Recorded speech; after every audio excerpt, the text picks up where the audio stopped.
just kind of reflecting on last night, we talked about this to an extent. We talked about physicality at the point of attack. It's kind of been a trend coming out of a number of games this year. I'm wondering, just after you had a chance to watch that again and trying to get that corrected to some extent, is that technique and fundamental based, or is it more kind of the DNA of your football team right now and mentality based? Are you on, Adam, are you on offense, defense, both? Just so I know what. I'm specifically referring to defense, but I suppose it applies to both the offensive and defensive lines. Well, yeah, I mean, I'll take them one at a time. Defensively, they turn around and hand the ball 45 times, give or take. And, one run made a big impact, right? One run is too many, 64-yarder, 63-yarder. You take that run away, which you really can't, but you take it away just to look at things in perspective. And you say, hey, 3.5 yards per carry through 44 other runs. And so that's, you can live with that. It's the big run that ends up skewing things. And so that run can't happen. And so I think there was some good to what we did there too. And I think it's important we don't discount that piece of it as we look at the overall effort up front there and defensively. And then, offensively, I think there were some times we had some yards to be had there in the run game. And we didn't execute with everyone being on the same page with the different pieces that have to execute together, the backs and the line working together and everything. So I think that's an important part for us moving forward, that we get that corrected.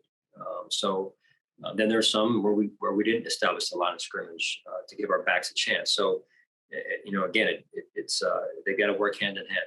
I guess my follow then would be, do you feel your team has the physicality necessary to win these types of games at this time of year against that type of opponent? Well, we're going to have to, and I do. I have confidence in the guys, and we're going to have to, because the weather, especially around here, may not change all that much, and we could see it again. And that's where it's got to come into play. You've got to be a physical team, whether you throw it or pass it, or whether you throw it or run it. There's a physical part of the game that has to be there. All right, thank you, Sean. Sure. Hi, Sean. It's Jay with the Buffalo News. Philosophically speaking, right now, are you and Brian on the same page in what you want this offense to be? Yeah, I think we are. Those are the things you work through. You work through your challenges. Challenges are different every year, and those are things we're working through to get fixed and make sure we are on the same page. And I believe we are, and we've got to go out there and execute at a higher level so we can be more consistent on offense in that case. Thanks, Sean. Sure. Hey, Sean. One of the things that came out of yesterday's game, obviously with the wind conditions, Josh Allen as a runner, I'm interested as he's evolved over the seasons. I mean, early on in his career, he ran a lot, and it's kind of, I don't know if it's tapered off, but it's definitely less now than it was then. Do you go into games with any different mentality and not trying to put him in danger any more now than you would have earlier in his career? Or does he still have kind of free reign to go out there and try to kind of make plays with his legs? Yeah, I think I think you evolve over time, right? In terms of how much you want to use it, when you want to use it. And so, we continue to try and find that sweet spot. And it's really, we talk about it big picture wise, but then at the end of the day, it's the offensive game plan and what those guys want to do there. You were asked yesterday about, making changes, and there was a lot of things you got into yesterday, but you said at the end that you want to go back and look at the tape, and you thought you had a pretty good idea of how to, make changes moving forward. With a time to go back and look at the film, is there anything, specific that you took away that, tangible that you want to do moving forward? Well, I just think on both sides of the ball and special teams, you always want to have that physical mindset, because that's what the game is. That's what it presents to you. And it's hard to get away from that and expect to play good football, right? So I think that's big. And playing good complementary football is big, as I alluded to after the game. We had opportunities, and then red zone, when we had those opportunities. What did we do with them? And so there was some opportunities to be had there, and that's a good football team. When you look at it, we get points on the board maybe on the second to last drive, and then we come back and maybe we kick a field goal at the end. So there's opportunities there, right, to win that game against a good football team. And listen, we didn't play or coach up to our ability, and that's what we have to continue to work through. Thanks, Sean. Hi, Sean. I know you're in a tough spot here with this with the short week and one less day of practice. And you were talking last night a little bit about it's tough to turn things around at this stage of the season in terms of the physicality. Being having the kind of identity that you want to have. Do you still consider making changes to any kind of practice routine, even though it's a shorter week? And do you pay attention to stuff that happens throughout the league? With it looked like Mike Tomlin put those guys in pads last week with Steelers, and they responded pretty well, even though they kind of needed some luck at the end to win. Do you consider anything like that in a week like this, or at the time of the season, at this time of season at all? Yes, absolutely, Nick. We look at everything, consider everything. We have a certain practice routine, but don't just execute that just based on because it's what we've always done. So we always want to try and meet the team where the team's needs are, and so we'll try and do that again this week. What do you anticipate in practice? Do you think you'll put them in pads this week? Yeah, I'd just rather not get into it. With all due respect, Nick, to your question, I'd just rather go through that with the team first, and so they hear that from me first in terms of what we want to do. Okay, thank you. Yeah, thank you. Hey, Sean, John Morrow. Hey, John. After the Jacksonville loss, you were very insistent in saying, good teams make adjustments.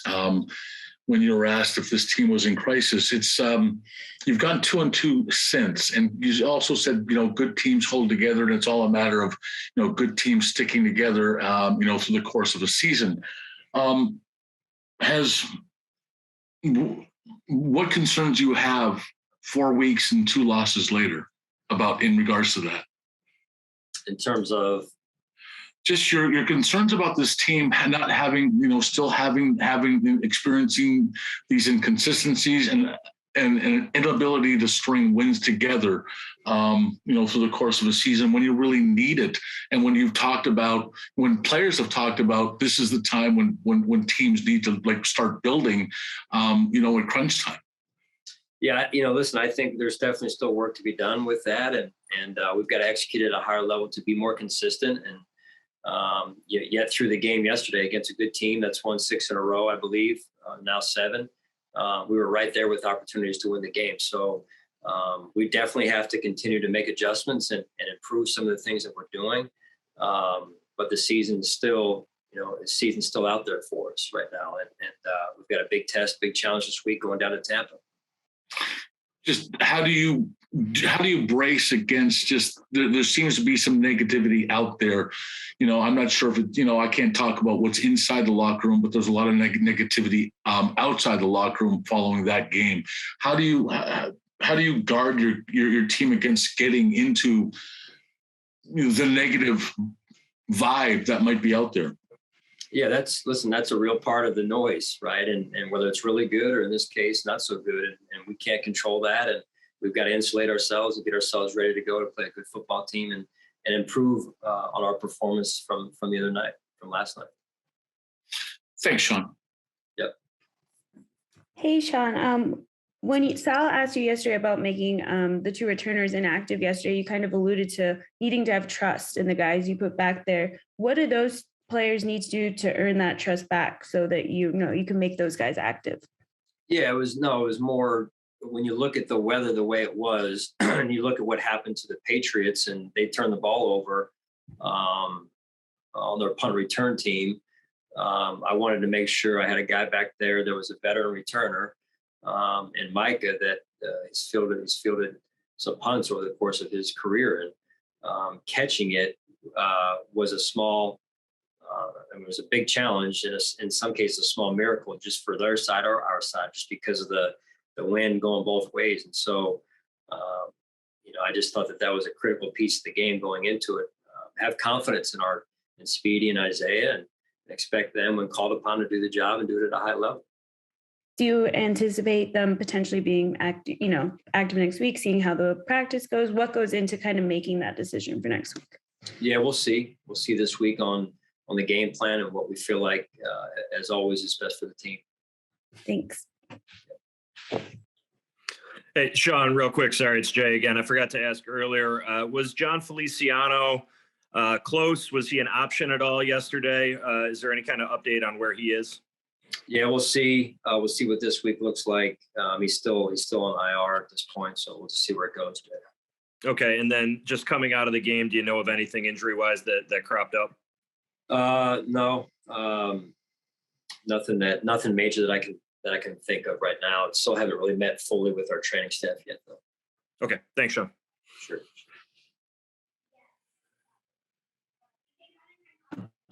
Yes, good afternoon, Coach McDermott, George Radney, Challenger Community News. Hi, George. How you doing?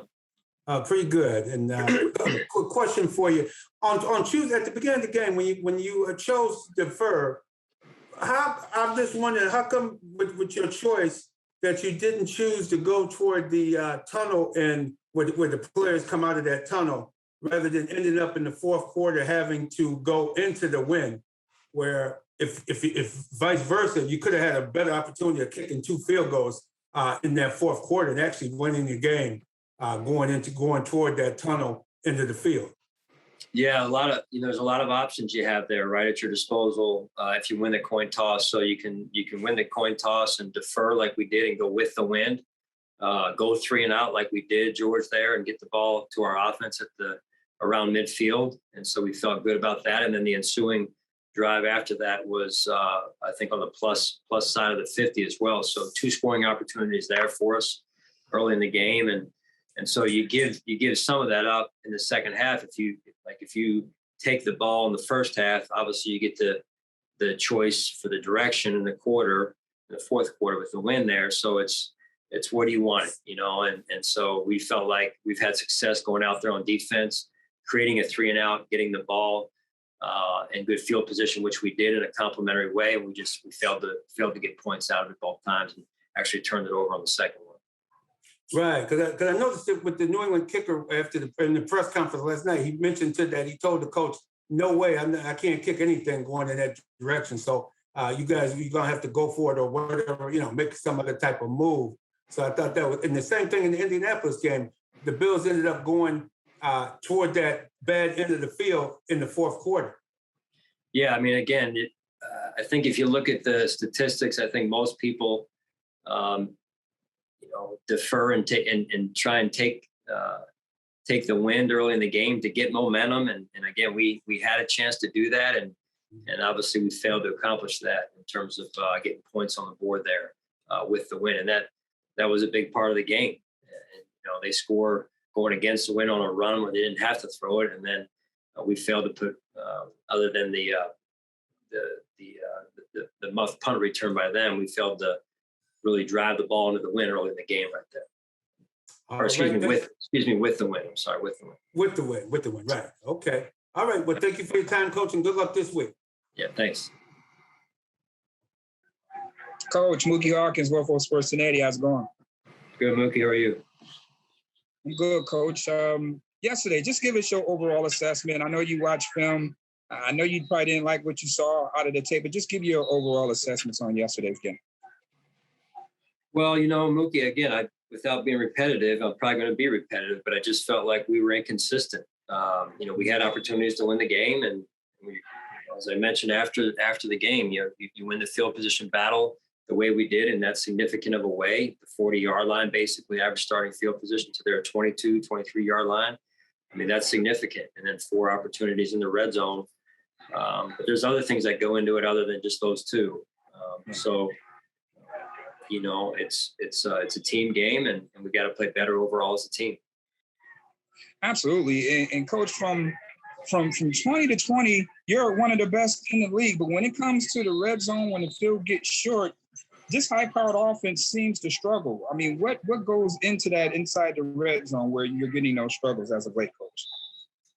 Yeah, I just feel like we're going backwards at times right now, and I think we got to find more of a rhythm, as I mentioned last night, in the red zone, and I expect that Brian and his staff will do that going forward.